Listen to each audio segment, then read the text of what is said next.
오늘은 본문의 말씀을 통해서 무너진 감각, 회복되는 거룩이란 제목으로 여러분과 함께 말씀 나누기를 원합니다.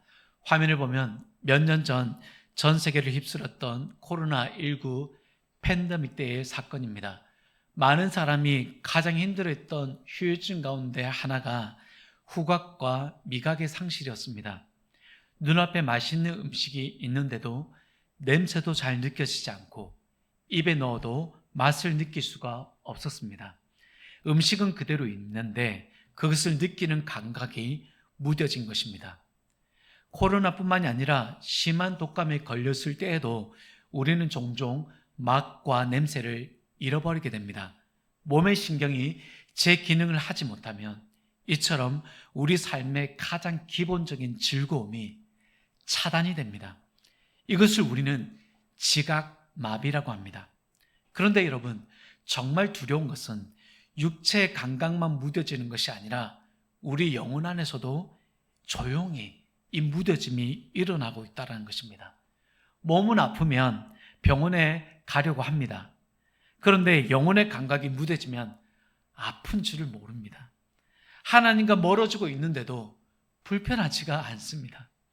죄와 가까워지고 있는데도 두려워하지를 않습니다. 이것이 오늘 우리가 함께 붙들어야 할 문제입니다. 신학자 R.C. 프로울은 그에 져서 하나님의 거룩에서 이렇게 말합니다. 하나님의 바른 이해가 없이는 참된 예배와 신앙생활이 불가능하다. 그는 성경의 인물들이 하나님의 거룩하심을 마주했을 때 여러 반응들을 소개하고 있습니다. 이사야 선지자는 성전에 가득한 주님의 옷자락과 거룩하다, 거룩하다, 거룩하다라고 외치는 스랍들의 찬송 가운데서 하나님의 영광을 보았습니다. 그때 이사야가 보인 반응은 평소와 전혀 다른 반응을 보였습니다. 내가 말하되 화로다, 나로 망하게 되었도다. 나는 입술이 부정한 사람이요, 나는 입술이 부정한 백성 중에 거하면서 여호와 하나님을 배웠다라고 말하고 있습니다. 모세도 마찬가지였습니다. 떨기나무 붓꽃 가운데서 하나님이 모세를 부르셨을 때 너의 선 곳은 거룩한 땅이니 내 발에서 신을 벗으라고 하시는 하나님의 음성을 들었을 때 모세는 하나님을 두려워하여 자신의 얼굴을 가리웠습니다.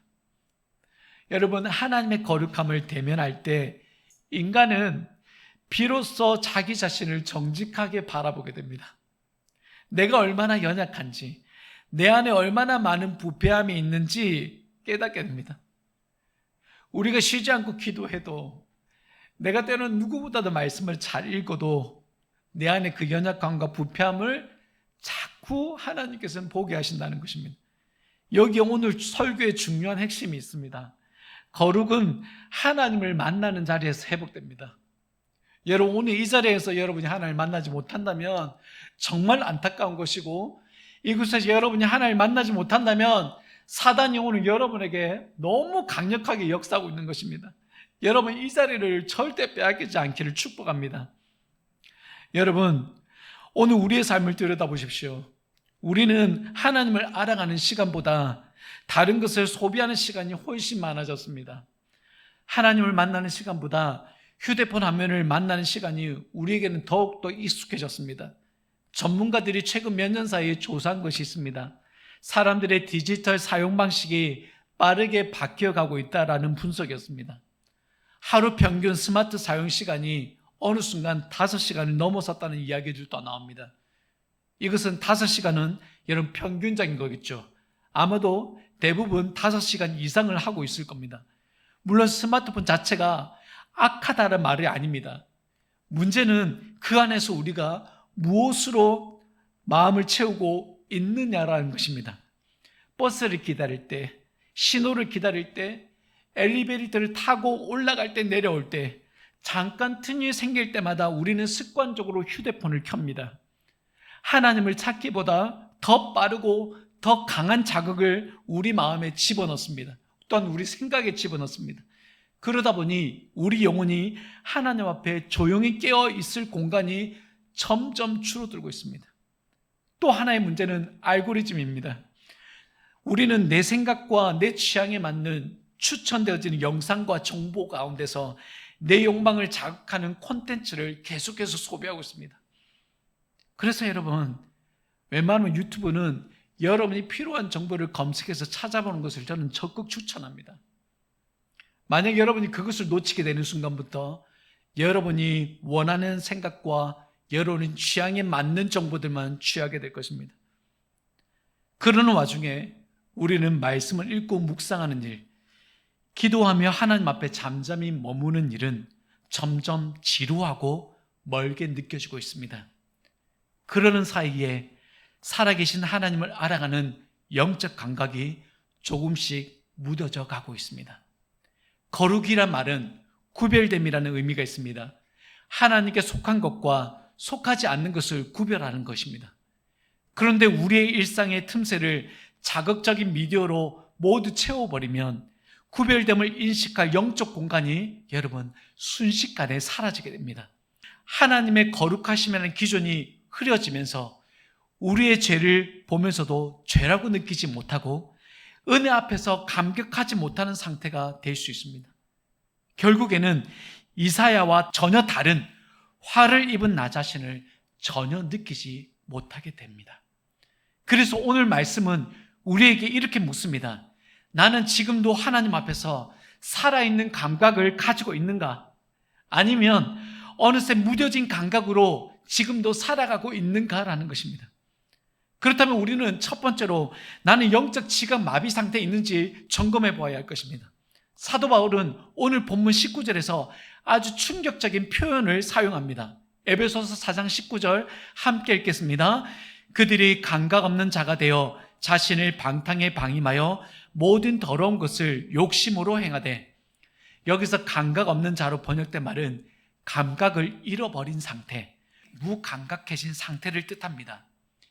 피부의 신경이 죽으면 바늘로 찔러도 아픈 줄 모르듯이 바울은 영혼도 그렇게 될 수 있다고 말합니다. 죄가 위험한 이유가 여기에 있습니다. 죄는 처음부터 우리를 무너뜨리고 아프게 하지 않습니다. 처음에는 마음이 조금 불편하게 만듭니다.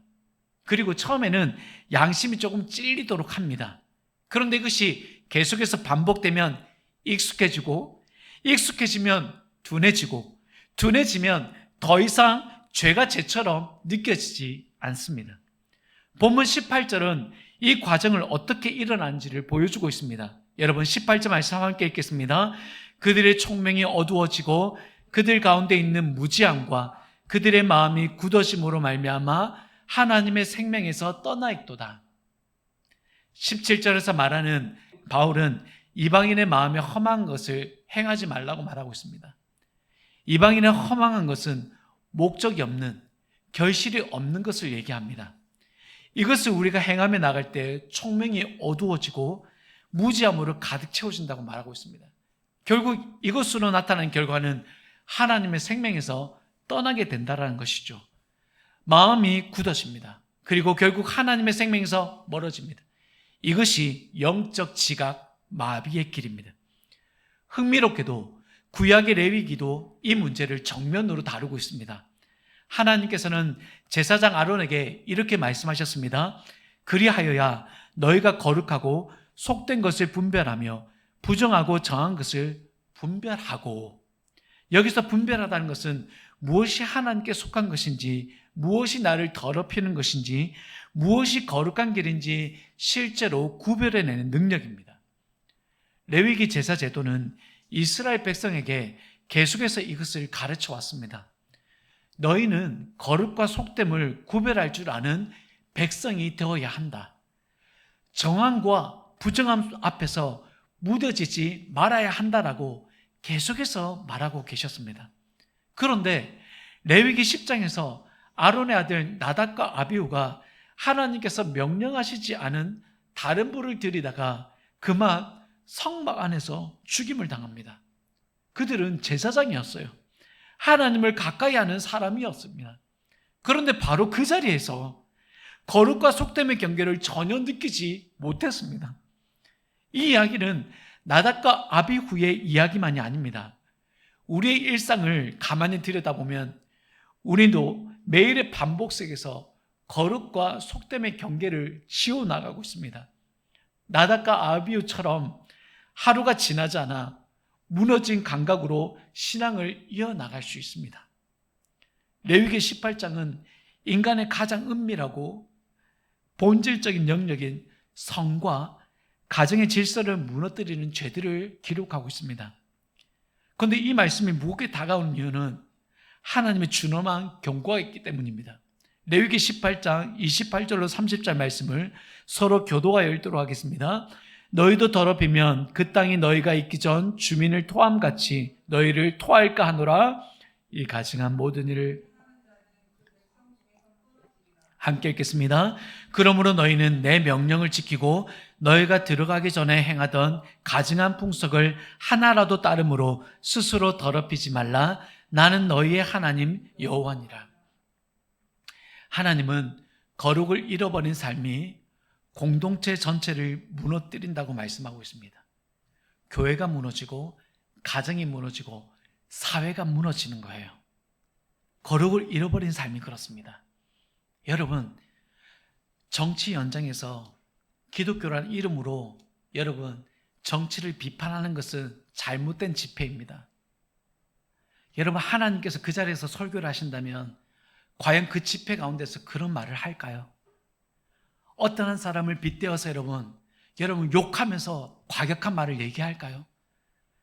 하나님이라면 그렇게 설교하시지 않습니다. 그런데 우리는 그렇게 미혹된 현장에서 우리 스스로도 우리의 감정을 함께 공감을 일으키며 우리 스스로도 분노함을 느끼고 있습니다. 여러분, 그러한 삶은 모든 것을 무너뜨리게 됩니다. 그럼 결국에는 어떻게 됩니까? 레위기 말씀처럼 토해내는 것입니다. 상한 음식을 삼킨 위장이 그것을 밖으로 밀어내듯이 죄로 오염된 공동체는 결국 하나님의 거룩하심 앞에 붕괴될 수 없다는 것입니다. 여러분, 우리는 신앙생활을 오래 했기 때문에 안전한 것이 아니에요. 예배에 익숙해도 하나님을 향한 마음은 식어질 수 있습니다. 말씀을 많이 듣고 많이 읽어도 말씀 앞에 찔리는 감각은 사라질 수 있어요. 기도의 언어는 남아 있어도 하나님 앞에 정직하게 엎드리는 마음은 굳어져서 나갈 수 없을 수 있습니다. 그래서 오늘 우리는 자신에게 물어야 합니다. 나는 하나님과 멀어지는 것에 여전히 불편함을 느끼고 있는가? 내 안에 험한 것이 들어오려고 할 때 내 영혼이 경고음을 내고 있는가? 아니면 괜찮아 라고 하며 나 자신을 설득하고 있는가? 이 질문은 우리를 정죄하기 위한 질문이 아닙니다. 하나님께서 우리를 포기하지 않으셨기 때문에 던지시는 은혜의 질문일 수 있어요. 이 말씀 앞에서 마음이 찔린다면 그것은 아직 내 안에 하나님의 거룩함이 부어지고 있다는 증거입니다. 또한 거룩을 잃어버린 내 모습을 보며 마음이 아프다고 하다면 하나님께 지금 나를 회복의 자리로 부르고 계시다는 뜻입니다. 여러분, 그래서 예배 자리에서 찔림이 있으세요? 여러분이 예배 자리에서 마음을 아파하세요. 그것은 하나님의 은혜가 부어지고 있다는 증거입니다. 나도 영적 지각마비에 빠져 있지 않은가? 이 질문 앞에 정직하게 서는 사람이 여러분 회복될 수 있습니다. 오늘 하나님께서 우리의 무뎌진 감각을 다시 깨우시고 잃어버린 거룩을 회복시키시기를 축복합니다. 두 번째로 우리는 회복하시는 하나님의 거룩함이 있지만 거룩에 대한 오해 때문에 회복에 이르지 못하는 경우가 있습니다. 여기까지 들으면 우리 마음에 이런 생각이 들을 수 있습니다. 그래, 나도 알아. 나도 무뎌질 때가 있어. 그런데 거룩하게 사는 것은 좀 지루하지 않아? 예배 드리고 말씀 읽고 세상의 즐거움들을 어느 정도 절제하고 기독교인답게 살아야 한다는 말은 이제 너무 고리타분하고 지루해라는 것입니다. 여러분, 우리는 왜 거룩을 지루하다고 느낄까요?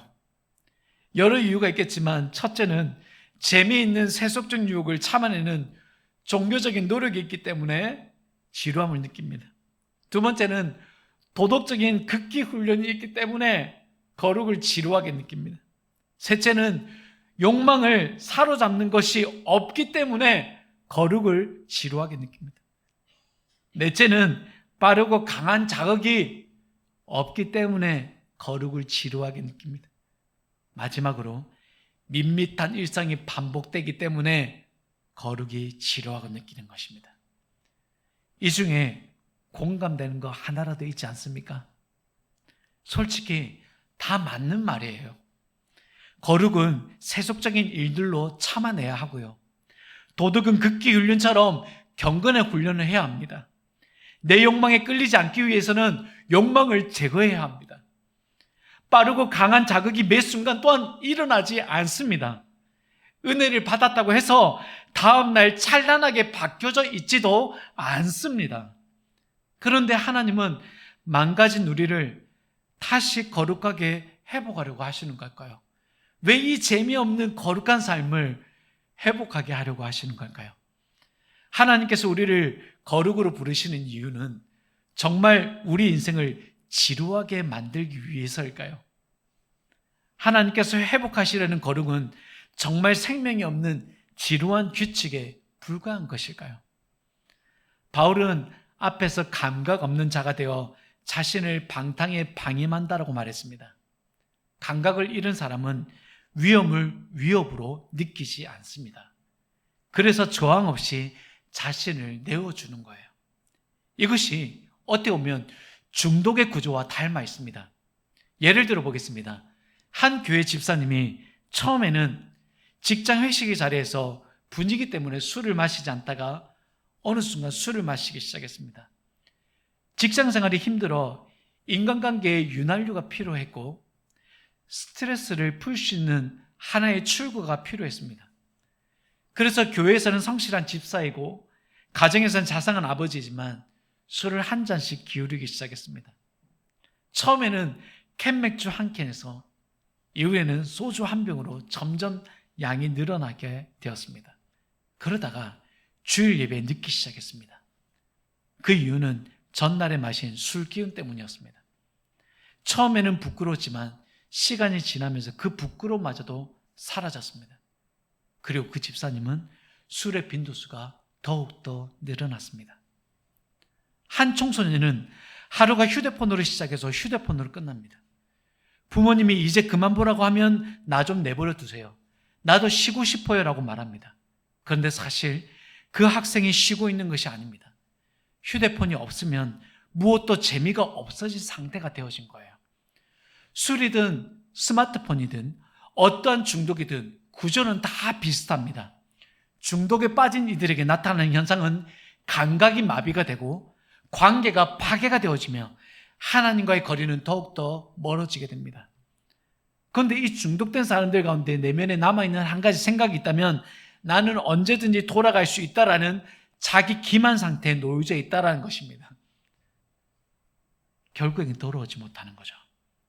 사랑하는 여러분, 오늘 이 중독의 여러 예를 들었는데 이들의 삶이 자유로워 보이십니까? 이들의 삶이 즐겁고 재미나게 보이십니까? 오히려 더 지루한 게 이런 중독된 삶 아닙니까? 그런데 실제적으로 우리는 이 중독된 삶 안에서 즐거움을 누리고 있다는 사실입니다. 영적으로 무뎌졌다는 뜻입니다. 거룩이 지루하다라고 생각하는 이들에게 바울은 이렇게 말씀합니다. 에베소서 4장 20절 21절 말씀을 한 목소리로 읽도록 하겠습니다. 오직 너희는 그리스도를 아니하였느니라. 진리가 예수 안에 있는 것 같이 너희도가 참으로 그에게서 듣고 또한 그 안에서 가르침을 받았을진데 우리는 어느새 그리스도의 가르침이 아니라 다른 가르침을 더 많이 듣고 살아갑니다. 사실 지루한 것은 거룩이 아니라 바로 우리의 틈타고 있는 거짓된 가르침입니다. 이 거짓된 가르침은 처음에는 새로워 보입니다. 하지만 결국 같은 욕망을 반복하게 만들어서 나에게 더 강한 자극을 찾게 만들고 더 깊은 공허로 우리를 이끌어 가는 것입니다. 죄는 우리를 자유롭게 하는 것이 아니고 우리를 더욱더 즐겁게 만드는 것이 아니라 점점 더 좁은 감옥 안으로 우리를 가두어 가고 있는 것입니다. 반대로 거룩은 하나님과의 관계가 살아나는 자리입니다.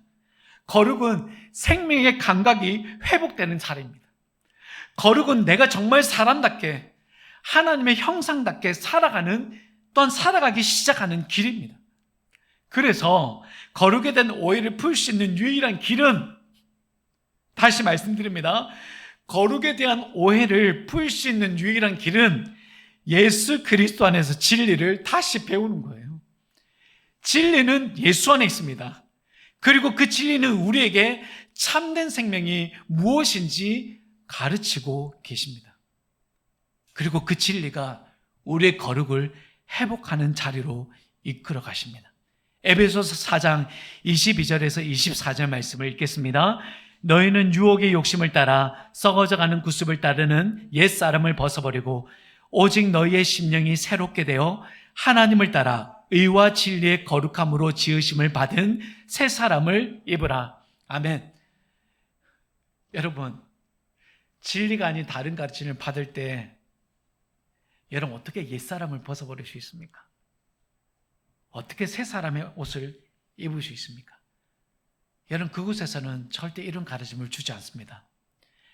옛사람을 벗고 새 사람을 입는 일은 어디에서 시작이 됩니까?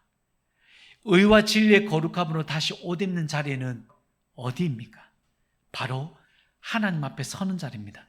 그리고 오늘 우리에게 그 자리는 예배의 자리입니다. 레위기 제사와 대속죄일이 이스라엘 백성을 거룩한 회복의 자리였다면 오늘 우리의 예배는 매주 무뎌진 영혼의 감각을 하나님께서 다시 살려내시는 영적 재단이 되는 거예요. 우리는 예배에 오면서 단지 한 시간을 채우기 위해서 오는 것이 아니에요. 하나님 앞에 떳떳하지 않는 나를 하나님께 다시 회복시켜 달라고 간구하는 시간이에요. 세상 속에서 흐려진 기준을 말씀 앞에서 다시 세워달라는 호소가 이루어지는 시간입니다. 한 주간 무뎌졌던 양심의 감각을 하나님 앞에서 깨우는 시간이며 세상의 자극에 마비되어 가던 우리의 영혼이 잃어버린 감각이 다시 되찾아오는 자리입니다. 거룩을 향한 갈망이 다시 살아난 자리라는 거예요. 여러분, 말씀을 맺을게요. 예배에서 회복된 영적 감각을 일상 속에서 지켜내는 작은 훈련을 여러분 시작해 보시지 않겠습니까? 저는 첫째로 자극의 소음을 의도적으로 한번 꺼보십시오. 아침에 눈을 뜨자마자 휴대폰을 켜던 습관을 잠시 멈추고 잠시 5분이라도 침묵 속에서 하나님의 임재를 구해보십시오. 처음에는 어색할 수 있습니다. 그러나 그 침묵이 영혼의 감각을 여러분 깨우는 첫 자리가 될 수 있습니다. 둘째로는 말씀을 날마다 가까이 하십시오. 말씀이 우리의 감각을 깨우십니다. 거룩과 속됨을 구별하게 하십니다. 무엇이 하나님께 속한 것인지, 무엇이 나를 무너뜨리게 하는 것인지 알게 하십니다. 마지막 세 번째로 공동체 안에서 침묵하지 마십시오. 우리 공동체 안에 거룩의 경계가 조금씩 무뎌져가는 자리가 있다면 그것을 당연한 관행으로 받아들이지 마십시오. 사랑 안에서 서로를 깨우는 사람이 되십시오. 정죄하기 위해서가 아니라 함께 살기 위해서입니다. 오늘 예배의 이 자리에서 우리를 다시 부르시는 주님을 보시기를 축복합니다. 그리고 이번 한 주 세상의 거짓 때문에 속아 무감각하게 살아가는 것이 아니라 하나님께서 회복시키시는 거룩한 감각으로 살아가시기를 축복합니다. 그리할 때 우리의 무뎌진 감각이 다시 깨어나고 의와 진리의 거룩함으로 지으심을 받은 새 사람답게 살아가는 우리 모두가 되기를 주님의 이름으로 축원합니다.